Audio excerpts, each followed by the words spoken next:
What we're about to tell you is accurate. It's not a theory. It happened, and we can prove it. Other news organizations could prove it too. They've simply chosen not to. The position of corporate media across the country this week has been very simple. There was no voter fraud. The New York Times, once the paper of record, declared that as fact this morning across the entire front page. Look at this banner headline. Election officials nationwide find no fraud. No fraud, none. End of story. Move on and listen to Kamala. You're hearing virtually the same thing from everyone in the media. Everyone. At CNN, the anchors have been repeating the approved message for days. They say it with a kind of brittle intensity that suggests precisely because they don't really believe what they're saying, you absolutely must believe it. Shut up and accept the verdict, America. Sources tell CNN that top aides are suggesting that the defeated President Trump, hold rallies to drum up bogus conspiracies about election fraud. The GOP keeps spreading completely unsubstantiated claims of voter fraud. The Attorney General now telling federal prosecutors to look into those unsubstantiated claims of voter fraud. There is no evidence of widespread voter fraud, no evidence of widespread flaws in the mail-in voting process. Bogus conspiracy theories, completely unsubstantiated claims of voter fraud. They say it again and again, but what exactly are they talking about? They won't tell you, so we're going to tell you. Right now, fewer than 15,000 votes separate Donald Trump from Joe Biden in the state of Georgia. It's close enough that it's worth getting specific about what happened there. And Georgia's Secretary of State has now confirmed there will be a hand recount of all votes cast in Georgia. Among those votes, auditors will find a ballot cast by a woman called Deborah Jean Christensen.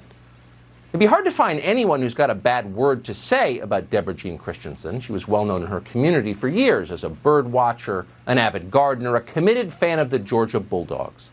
Those who knew her were sad when she died last May, and they might be surprised to learn that even after her death, Deborah Jean Christensen still managed to register to vote and then cast a ballot, presumably for Joe Biden.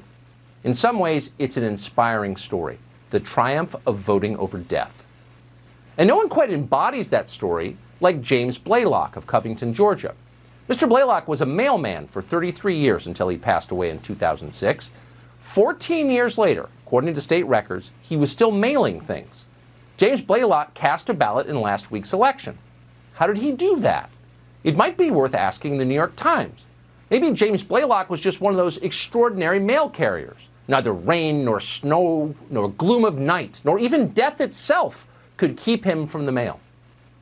In his case, maybe voting from the grave wasn't really fraud, it was just commitment. Okay, but what about Linda Kessler of Nicholson, Georgia? Linda Kessler died in 2003. 17 years later, she was still voting in presidential elections. Edward Swinott of Trenton, Georgia, spent his life working construction and teaching school. In his spare time, he loved bluegrass music. According to those who knew him, he played multiple instruments and enjoyed jam sessions. When he died 5 years ago at the age of 82, it seemed like he was gone from this world for good. But no, last week he voted for president. And he wasn't the only one. On your screen right now, you will see the names of other deceased voters. Every one of them played a role in last week's presidential election. As of tonight, there aren't enough of them to alter the outcome. That could change as we learn more. But for the moment, the point is, they exist. They are dead, but they voted anyway. The question is, how did they do that? How exactly did they cast their ballots? And the short answer is, by mail.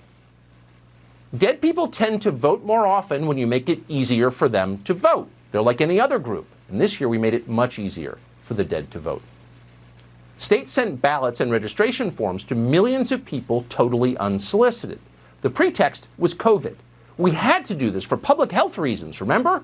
We had no choice. It was a public health emergency. The effect was to encourage fraud. One 2012 study by Pew found there were close to 2 million dead people still on voter rolls around this country. That study also found that approximately 24 million voter registrations, that is 1 out of every 8 in America, were wrong. They were no longer valid, or they were significantly incorrect. Close to 3 million people in America had registrations in more than one state. 3 million.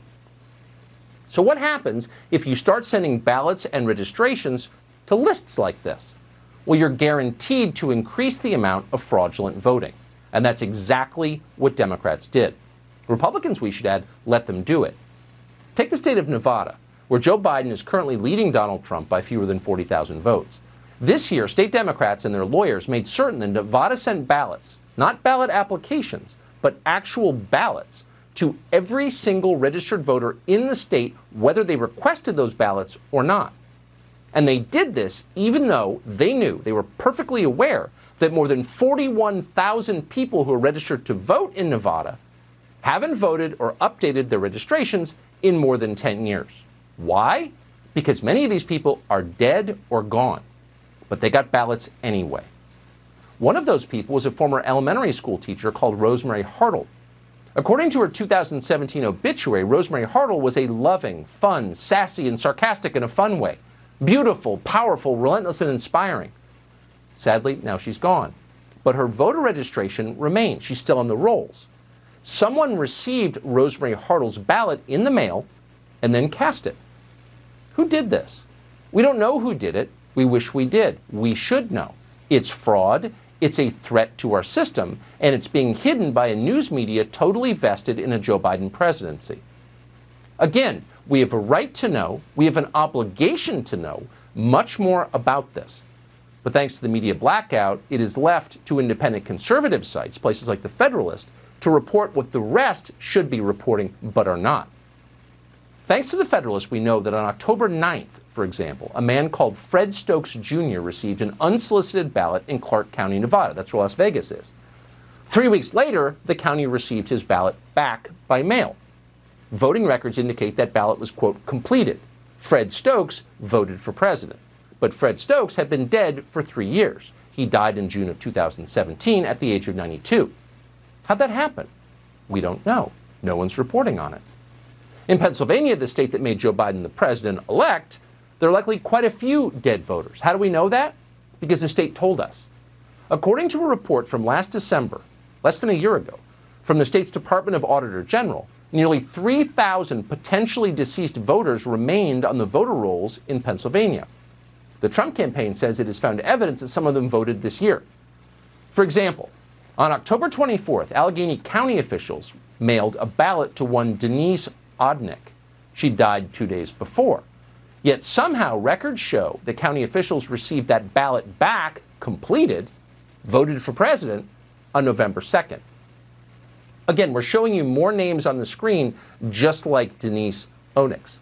We can confirm that they all voted in the election last week, and all of them were dead when they did so.